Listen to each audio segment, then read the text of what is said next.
ರಾಜ್ಯದಲ್ಲಿ ಮತ್ತೊಮ್ಮೆ ಪಠ್ಯಪುಸ್ತಕ ವಿವಾದದ ಕಿಡಿ ಹೊತ್ಕೊಂಡಿದೆ. ಶಿಕ್ಷಣ ಕ್ಷೇತ್ರದಲ್ಲಿ ಕೇಸರೀಕರಣದ ವಾಸನೆ ಬಡಿಯುತ್ತಿದೆ ಎಂಬ ಗಂಭೀರ ಆರೋಪಗಳು ಕೇಳಿಬರ್ತಿವೆ.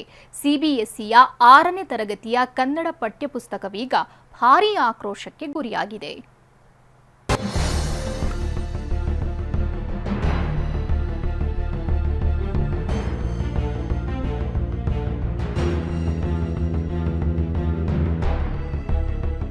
ಸಿಬಿಎಸ್ಇ 6ನೇ ತರಗತಿ ಕನ್ನಡ ಪಠ್ಯಪುಸ್ತಕಕ್ಕೆ ಕೃಷ್ಣ ಎಂದು ಹೆಸರು.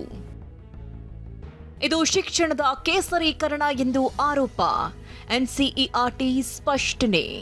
ಇದು ಸಿಬಿಎಸ್ಇಯ 6ನೇ ತರಗತಿ ಮಕ್ಕಳ ಕನ್ನಡ ಭಾಷಾ ಪುಸ್ತಕ. ಸಾಮಾನ್ಯವಾಗಿ ಕನ್ನಡ ಭಾಷಾ ಪಠ್ಯಕ್ಕೆ ಕನ್ನಡ ಅಂತಲೇ ಹೆಸರಿರುತ್ತೆ.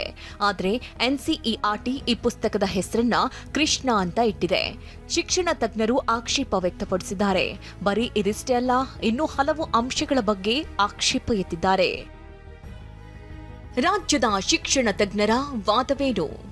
ಎನ್ಸಿಇಆರ್ಟಿ 6ನೇ ತರಗತಿಯ R3 ಕನ್ನಡ ಪಠ್ಯಪುಸ್ತಕದಲ್ಲಿ ಮೊದಲನೆಯದಾಗಿ ಪುಸ್ತಕಕ್ಕೆ ಕೃಷ್ಣನ ಹೆಸರ್ಯಾಕೆ? ಕರ್ನಾಟಕದ ಸಾಂಸ್ಕೃತಿಕ ವೈವಿಧ್ಯತೆ ಪ್ರತಿಬಿಂಬಿಸುವ ಪಾಠಗಳಿಲ್ಲ. ಕರಾವಳಿ, ಉತ್ತರ ಕರ್ನಾಟಕ, ಮಲೆನಾಡು, ಹಳೆ ಮೈಸೂರು ಭಾಗದ ಜಾನಪದ ಸಾಹಿತ್ಯ ಬದುಕು ನಾಪತ್ತೆಯಾಗಿದೆ. 6ನೇ ತರಗತಿ ಮಗುವಿನ ಕುತೂಹಲ, ವಯೋಮಾನಕ್ಕೆ ತಕ್ಕ ಚಟುವಟಿಕೆ ಇಲ್ಲ. ಪಠ್ಯ, ಚಿತ್ರ, ಕಥೆಗಳಿಲ್ಲ. ನಿರೂಪಣೆ ನಿರಸವಾಗಿದ್ದು ಉಪದೇಶದ ದಾಟಿಯಲ್ಲಿದೆ. ಎನ್ಇಪಿ 2020ರ ಭಾರತೀಯ ಜ್ಞಾನ ಪರಂಪರೆ ಹೇರಿಕೆ ಭಾಗವಾಗಿದೆ. ತಟ್ಟೆಯಲ್ಲಿ ಕೇವಲ ಮುದ್ದೆ, ರೊಟ್ಟಿ, ಅನ್ನ, ತರಕಾರಿ, ಹಾಲು, ಹಣ್ಣು ಮಾತ್ರ ಇದೆ. ಮೀನು, ಮೊಟ್ಟೆ, ಮಾಂಸ ಕಣ್ಮರೆಯಾಗಿದೆ.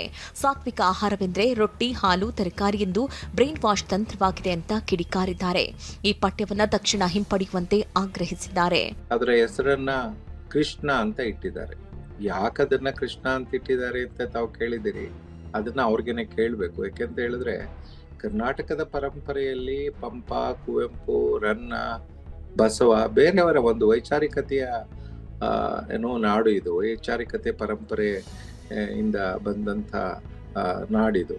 ಸೊ ಇಂಥ ಸಂದರ್ಭದಲ್ಲಿ ಯಾಕೆ ಒಂದು ದೇವರು ಧರ್ಮದ ಹೆಸರನ್ನ ಆ ಪುಸ್ತಕಕ್ಕೆ ಇಡಬೇಕು ಅಂತಕ್ಕಂಥ ಪ್ರಶ್ನೆ ಎನ್ಸಿಇಆರ್ಟಿಯನ್ನೇ ಕೇಳಬೇಕಾಗತ್ತೆ ಅಥವಾ ಎನ್ಸಿಇಆರ್ಟಿ ಉತ್ತರ ಕೊಡಬೇಕಾಗತ್ತೆ. ಕೇವಲ ಸಸ್ಯಾಹಾರಗಳನ್ನಷ್ಟೇ ಉಲ್ಲೇಖಿಸಿ ಉದ್ದೇಶಪೂರ್ವಕವಾಗಿ ಆಹಾರ ರಾಜಕೀಯ ಮಾಡಲಾಗ್ತಾ ಇದೆ ಅಂತ ಮಾಜಿ ಸಚಿವ ಮಧು ಬಂಗಾರಪ್ಪ ಕೂಡ ಸಿಡಿದೆದ್ದಿದ್ದಾರೆ. ಯಾವಾಗಲೂ ಕೂಡ education it should be in favour of childrens. ಮಕ್ಕಳ ಪರವಾಗಿರಬೇಕು. ಈಗ ಕೃಷ್ಣ ಅಂತ ಹಾಕಿದ್ರು, ಕೃಷ್ಣ ಯಾಕೆ ಹಾಕಿದ್ರು ಅದು ಬಿಡಿ. ಅದ್ರೊಳಗೆ ಏನಿದೆ? ಅದರೊಳಗೆ ವೈಚಾರಿಕತೆಯನ್ನ ನಾವು ಯಾವಾಗಲೂ ಕೂಡ ನಮ್ಮ ಒಂದು ವ್ಯವಸ್ಥೆಯಲ್ಲಿ ನಾವು ಬೆಳ್ಕೊಂಡು ಬಂದಿರ್ತೀವಿ. ಕರ್ನಾಟಕ ರಾಜ್ಯ ಈಗ ಎನ್ಸಿಇಆರ್ಟಿ ನ್ಯಾಷನಲ್, ಅವರು ನ್ಯಾಷನಲ್ ಮಾಡಕ್ ಹೋಗಿ ನಿಮ್ಮ ರಾಜ್ಯವನ್ನ ಮರೆತು ಬಿಡ್ತಾರೆ.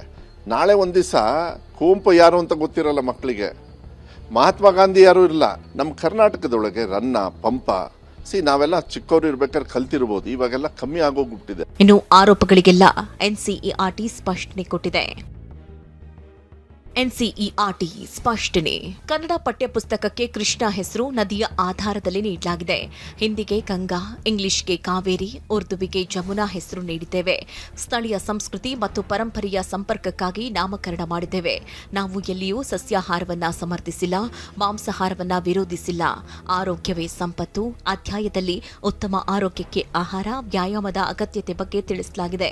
ಪುಸ್ತಕದ 63ನೇ ಪುಟದ ಚಿತ್ರದಲ್ಲಿ ಸಸ್ಯಾಹಾರ ಹಾಗೂ ಮಾಂಸಾಹಾರ ಎರಡೂ ಸೇರಿವೆ ಅಂತ ಸ್ಪಷ್ಟನೆ ಕೊಟ್ಟಿದೆ. ಅಲ್ಲದೆ ಗುಣಮಟ್ಟದ ಶಿಕ್ಷಣ ನೀಡಲು ನಾವು ಬದ್ಧ, ರಚನಾತ್ಮಕ ಟೀಕೆಗಳನ್ನು ಸ್ವಾಗತಿಸುತ್ತೇವೆ ಅಂದಿದ್ದಾರೆ. ಶಿಕ್ಷಣದಲ್ಲಿ ಸಾಂಸ್ಕೃತಿಕ ರಾಜಕೀಯ ನುಸುಳುತ್ತಿದೆಯೇ ಅಥವಾ ಇದೊಂದು ಅನಗತ್ಯ ವಿವಾದವಾ? ಇನ್ನು ಮುಂದೆ ಯಾವ ರೂಪ ಪಡೆದುಕೊಳ್ಳುತ್ತೆ ನೋಡಬೇಕು. ವಿನಯ್ ಕುಮಾರ್, TV9 ಬೆಂಗಳೂರು.